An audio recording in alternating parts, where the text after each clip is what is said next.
Edgar Allan Poe's The Black Cat. For the most wild yet most homely narrative which I am about to pen, I neither expect nor solicit belief. Mad indeed would I be to expect it, in a case where my very senses reject their own evidence. Yet mad am I not, and very surely do I not dream. But tomorrow I die, and today I would unburthen my soul. My immediate purpose is to place before the world, plainly, succinctly, and without comment, a series of mere household events. In their consequences, these events have terrified, have tortured, have destroyed me. Yet I will not attempt to expound them. To me they have presented little but horror. To many they will seem less terrible than Baroque's. Hereafter, perhaps, some intellect may be found which will reduce my phantasm to the commonplace. Some intellect more calm, more logical, and far less excitable than my own, which will perceive, in the circumstances I detail with awe, nothing more than ordinary succession of very natural causes and effects.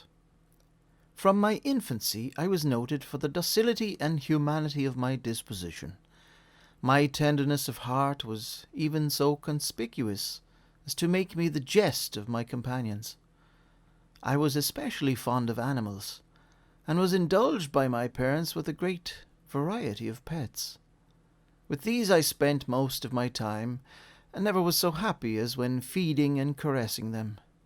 This peculiarity of character grew with my growth, and in my manhood I derived from it one of my principal sources of pleasure. To those who have cherished an affection for a faithful and sagacious dog, I need hardly be at the trouble of explaining the nature of the intensity of the gratification thus derivable. There is something in the unselfish and self-sacrificing love of a brute which goes directly to the heart of him who has had frequent occasion to test the paltry friendship and gossamer fidelity of mere man. I married early, and was happy to find in my wife a disposition not uncongenial with my own. Observing my partiality for domestic pets, she lost no opportunity of procuring those of the most agreeable kind. We had birds, goldfish, a fine dog, rabbits, a small monkey, and a cat. This latter was a remarkably large and beautiful animal, entirely black, and sagacious to an astonishing degree. In speaking of his intelligence, my wife, who at heart was not a little tinctured with superstition, made frequent allusion to the ancient popular notion, which regarded all black cats as witches in disguise.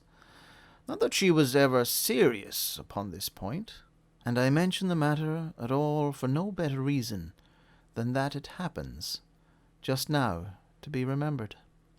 Pluto, this was the cat's name, was my favourite pet and playmate. I alone fed him, and he attended me wherever I went about the house. It was even with difficulty that I could prevent him from following me through the streets. Our friendship lasted in this manner for several years, during which my general temperament and character, through the instrumentality of the friend and temperance, had, I blush to confess it, experienced a radical alteration for the worse. I grew, day by day, more moody, more irritable, more regardless of the feelings of others. I suffered myself to use intemperate language to my wife. At length, I even offered her personal violence. My pets, of course, were made to feel the change in my disposition. I not only neglected, but ill-used them. For Pluto, however, I still retained sufficient regard to restrain me from maltreating him, as I made no scruple of maltreating the rabbits, the monkey, or even the dog, when by accident or through affection they came in my way. But my disease grew upon me, for what disease is like alcohol? And at length even Pluto, who was now becoming old and consequently somewhat peevish, even Pluto began to experience the effects of my ill temper. One night, returning home much intoxicated from one of my haunts about town, I fancied that the cat avoided my presence. I seized him, when, in his fright at my violence, he inflicted a slight wound upon my hand with his teeth. The fury of a demon instantly possessed me. I knew myself no longer. My original soul seemed, at once, to take its flight from my body, and a more than fiendish malevolence, gin-nurtured, thrilled every fibre of my frame. I took from my waistcoat pocket a penknife, opened it, grasped the poor beast by the throat, and deliberately cut one of its eyes from the socket. I blush, I burn, I shudder, while I pen the damnable atrocity. When reason returned with the morning, when I had slept off the fumes of the night's debauch, I experienced a sentiment half of horror, half of remorse, for the crime of which I had been guilty. But it was, at best, a feeble and unequivocal feeling, and the soul remained untouched. I again plunged into excess, and soon drowned in wine all memory of the deed.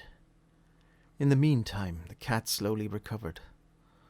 The socket of the lost eye presented, it is true, a frightful appearance, but he no longer appeared to suffer any pain. He went about the house as usual, but, as might be expected, fled in extreme terror of my approach. I had so much of my old heart left as to be at first grieved by this evident dislike on the part of a creature which had once so loved me. But this feeling soon gave place to irritation, and then came, as if to my final and irrevocable overthrow, the spirit of perverseness. Of this spirit philosophy takes no account. Yet I am not more sure that my soul lives than I am that perverseness is one of the primitive impulses of the human heart, one of the indivisible primary faculties or sentiments which give direction to the character of man. Who has not, 100 times, found himself committing a vile or a silly action, for no other reason than because he knows he should not? Have we not a perpetual inclination, in the teeth of our best judgment, to violate that which is law, merely because we understand it to be such? The spirit of perverseness, I say, came to my final overthrow. It was this unfathomable longing of the soul to vex itself, to offer violence to its own nature, to do wrong for the wrong's sake only, that urged me to continue, and finally to consummate the injury I had inflicted upon the unoffending brute. One morning, in cold blood, I slipped a noose about its neck, and hung it to the limb of a tree. Hung it with the tears streaming from my eyes, and with the bitterest remorse at my heart. Hung it because I knew that it had loved me, and because I felt it had given me no reason of offence. Hung it because I knew that in so doing I was committing a sin, a deadly sin that would so jeopardize my immortal soul as to place it, if such a thing were possible, even beyond the reach of the infinite mercy of the most merciful and most terrible God. On the night of the day on which this cruel deed was done, I was aroused from sleep by the cry of fire. The curtains of my bed were in flames. The whole house was blazing.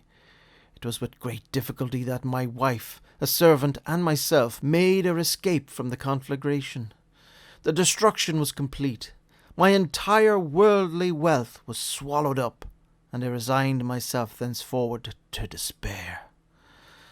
I am above the weakness of seeking to establish a sequence of cause and effect between the disaster and the atrocity, but I am detailing a chain of facts, and I wish not to leave even a possible link imperfect. On the day succeeding the fire, I visited the ruins. The walls, with one exception, had fallen in. This exception was found in a compartment wall, not very thick, which stood about the middle of the house, and against which had rested the head of my bed. The plastering had here, in great measure, resisted the action of the fire, a fact which I attributed to its having been recently spread. About this wall a dense crowd were collected, and many persons seemed to be examining a particular portion of it with very minute and eager attention. The words strange, singular, and other similar expressions excited my curiosity. I approached and saw, as if graven in bas-relief upon the white surface, the figure of a gigantic cat. The impression was given with an accuracy truly marvellous. There was a rope about the animal's neck. When I first beheld this apparition, for I could scarcely regard it as less, my wonder and my terror were extreme. But at length reflection came to my aid. The cat, I remembered, had been hung in a garden adjacent to the house. Upon the alarm of fire, this garden had been immediately filled by the crowd, by some one of whom the animal must have been cut from the tree and thrown through an open window into my chamber. This had probably been done with the view of arousing me from sleep. The falling of other walls had compressed the victim of my cruelty into the substance of the freshly spread plaster, the lime of which, with the flames and the ammonia from the carcass, had then accomplished the portraiture as I saw it. Although I thus readily accounted to my reason, if not altogether to my conscience, for the startling fact just detailed, it did not the less fail to make a deep impression upon my fancy.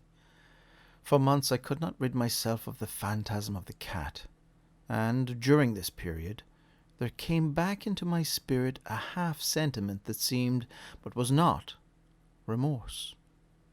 I went so far as to regret the loss of the animal, and to look about me among the vile haunts which I now habitually frequented for another pet of the same species, and of somewhat similar appearance, with which to supply its place. One night, as I sat, half stupefied, in a den of more than infamy, my attention was suddenly drawn to some black object, reposing upon the head of one of the immense hogsheads of gin or of rum, which constituted the chief furniture of the apartment. I had been looking steadily at the top of this hogshead for some minutes, and what now caused me surprise was the fact that I had not sooner perceived the object thereupon. I approached it, and I touched it with my hand. It was a black cat, a very large one, fully as large as Pluto, and closely resembling him in every respect but one. Pluto had not a white hair upon any portion of his body, but this cat had a large, although indefinite splotch of white, covering nearly the whole region of the breast. Upon my touching him, he immediately arose, purred loudly, rubbed against my hand, and appeared delighted with my notice. This, then, was the very creature of which I was in search. I had once offered to purchase it of the landlord, but this person made no claim to it, knew nothing of it, had never seen it before. I continued my caress, and when I prepared to go home, the animal evinced a disposition to accompany me. I permitted it to do so, occasionally stooping and patting it as I proceeded. When it reached the house, it domesticated itself at once, and became immediately a great favourite with my wife. For my own part, I soon found a dislike to it arising within me. This was just the reverse of what I had anticipated. But I know not how or why it was, its evident fondness for myself rather disgusted and annoyed. By slow degrees, these feelings of disgust and annoyance rose into the bitterness of hatred. I avoided the creature, a certain sense of shame and the remembrance of my former deed of cruelty preventing me from physically abusing it. I did not, for some weeks, strike or otherwise violently ill-use it, but gradually, very gradually, I came to look upon it with unutterable loathing, and to flee silently from its odious presence, as from the breath of a pestilence. What added, no doubt, to my hatred of the beast was the discovery, on the morning after I brought it home, that, like Pluto, it also had been deprived of one of its eyes. This circumstance, however, only endeared it to my wife, who, as I have already said, possessed, in a high degree, that humanity of feeling which had once been my distinguishing trait, and the source of many of my simplest and purest pleasures. With my aversion to this cat, however, its partiality for myself seemed to increase. It followed my footsteps with a pertinency which would be difficult to make the reader comprehend. Whenever I sat, it would crouch beneath my chair, or spring upon my knees, covering me with its loathsome caresses. If I arose to walk, it would get between my feet and thus nearly throw me down, or, fastening its long and sharp claws in my dress, clamber, in this manner, to my breast. At such times, although I longed to destroy it with a blow, I was yet withheld from so doing, partly by a memory of my former crime, but chiefly, let me confess it at once, by absolute dread of the beast. This dread was not exactly a dread of physical evil, and yet I should be at a loss how otherwise to define it. I am almost ashamed to own, yes, even in this felon's cell, I am almost ashamed to own, that the terror and horror with which the animal inspired me had been heightened by one of the merest chimeras it would be possible to conceive.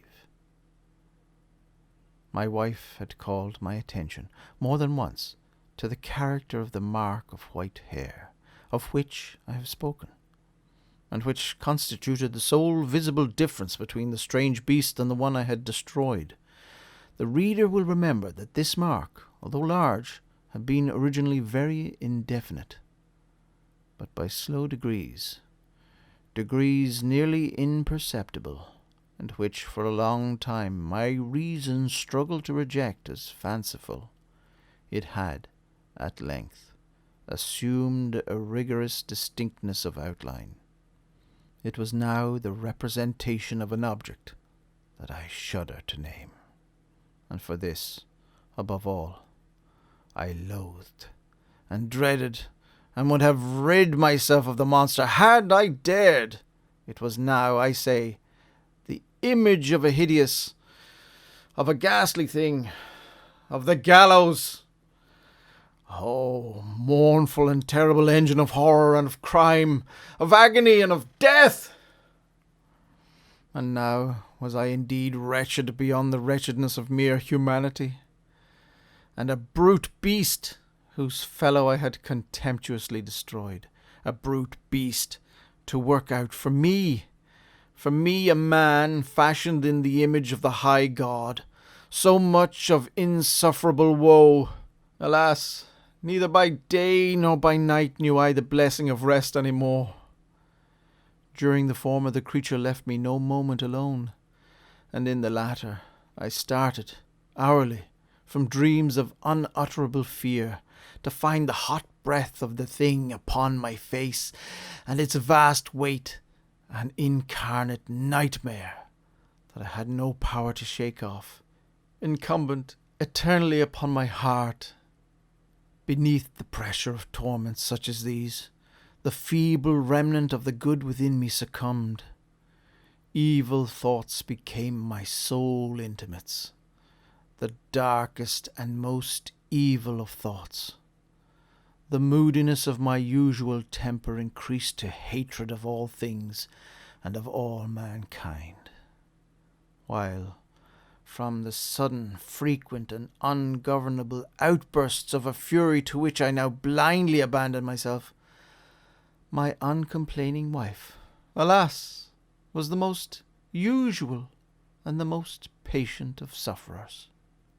One day she accompanied me, upon some household errand, into the cellar of the old building which our poverty compelled us to inhabit. The cat followed me down the steep stairs, and nearly throwing me headlong, exasperated me to madness. Uplifting an axe, and forgetting, in my wrath, the childish dread which had hitherto stayed my hand, I aimed a blow at the animal which, of course, would have proved instantly fatal had it descended as I wished. But this blow was arrested by the hand of my wife. Goaded by the interference into a rage more than demoniacal, I withdrew my arm from her grasp, and buried the axe in her brain. She fell dead upon the spot, without a groan. This hideous murder accomplished, I set myself forthwith, and with entire deliberation, to the task of concealing the body. I knew that I could not remove it from the house either by day or by night, without the risk of being observed by the neighbours. Many projects entered my mind. At one period I thought of cutting the corpse into minute fragments, and destroying them by fire. At another, I resolved to dig a grave for it in the floor of the cellar. Again, I deliberated about casting it in the well in the yard, about packing it in a box, as if merchandise, with the usual arrangements, and so getting a porter to take it from the house. Finally, I hit upon what I considered a far better expedient than either of these. I determined to wall it up in the cellar, as the monks of the Middle Ages are recorded to have walled up their victims. For a purpose such as this, the cellar was well adapted. Its walls were loosely constructed, and had lately been plastered throughout with a rough plaster, which the dampness of the atmosphere had prevented from hardening. Moreover, in one of the walls was a projection caused by a false chimney, or fireplace, that had been filled up, and made to resemble the red of the cellar. I made no doubt that I could readily displace the bricks at this point, insert the corpse, and wall the whole up as before, so that no eye could detect anything suspicious. And in this calculation I was not deceived. By means of a crowbar I easily dislodged the bricks, and having carefully deposited the body against the inner wall, I propped it in that position, while, with little trouble, I relaid the whole structure as it originally stood. Having procured mortar, sand, and hair, with every possible precaution, I prepared a plaster which could not be distinguished from the old, and with this I very carefully went over the new brickwork. When I had finished, I felt satisfied that all was right. The wall did not present the slightest appearance of having been disturbed. The rubbish on the floor was picked up with the minutest care. I looked around triumphantly, and said to myself, "Here at least, then, my labour has not been in vain." My next step was to look for the beast which had been the cause of so much wretchedness, for I had at length firmly resolved to put it to death. Had I been able to meet with it at the moment, there could have been no doubt of its fate. But it appeared that the crafty animal had been alarmed at the violence of my previous anger, and forbore to present itself in my present mood. It is impossible to describe, or to imagine, the deep, the blissful sense of relief which the absence of the detested creature occasioned in my bosom. It did not make its appearance during the night, and thus for one night at least, since its introduction into the house, I soundly and tranquilly slept. I slept even with the burden of murder upon my soul. The second and the third day passed, and still my tormentor came not. Once again I breathed as a free man. The monster, in terror, had fled the premises forever. I should behold it no more. My happiness was supreme. The guilt of my dark deed disturbed me but little. Some few inquiries had been made, but these had been readily answered. Even a search had been instituted, but of course nothing was to be discovered. I looked upon my future felicity as secured. Upon the 4th day of the assassination, a party of the police came, very unexpectedly, into the house, and proceeded again to make rigorous investigation of the premises. Secure, however, in the inscrutability of my place of concealment, I felt no embarrassment whatever. The officers bade me accompany them in their search. They left no nook or corner unexplored. At length, for the 3rd or 4th time, they descended into the cellar. I quivered not in a muscle.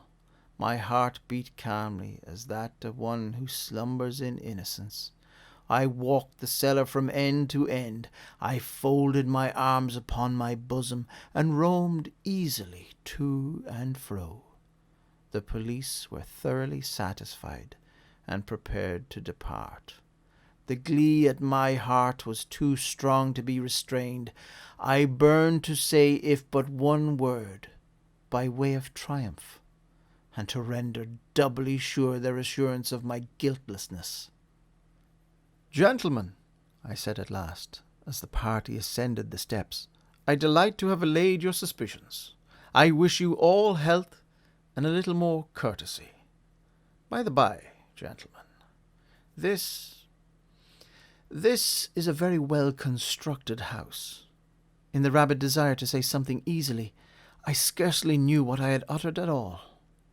"I may say an excellently well-constructed house. These walls— Are you going, gentlemen? These walls are solidly put together." And here, through the mere frenzy of bravado, I rapped heavily with a cane which I held in my hand upon that very portion of the brickwork behind which stood the corpse of the wife of my bosom. But may God shield and deliver me from the fangs of the arch-fiend! No sooner had the reverberation of my blows sunk into silence than I was answered by a voice from within the tomb, by a cry, at first muffled and broken, like the sobbing of a child, and then quickly swelling into one long, loud, and continuous scream, utterly anomalous and inhuman, a howl, a wailing shriek, half of horror and half of triumph, such as might have arisen only out of hell, conjointly from the throats of the damned in their agony and the demons that exult in the damnation. Of my own thoughts it is folly to speak. Swooning, I staggered to the opposite wall. For one instant the party upon the stairs remained motionless, through extremity of terror and of awe. In the next, a dozen stout arms were toiling at the wall. It fell bodily. The corpse, already greatly decayed and clotted with gore, stood erect before the eyes of the spectators. Upon its head, with red extended mouth and solitary eye of fire, sat the hideous beast whose craft had seduced me into murder, and whose informing voice had consigned me to the hangman. I had walled the monster up within the tomb,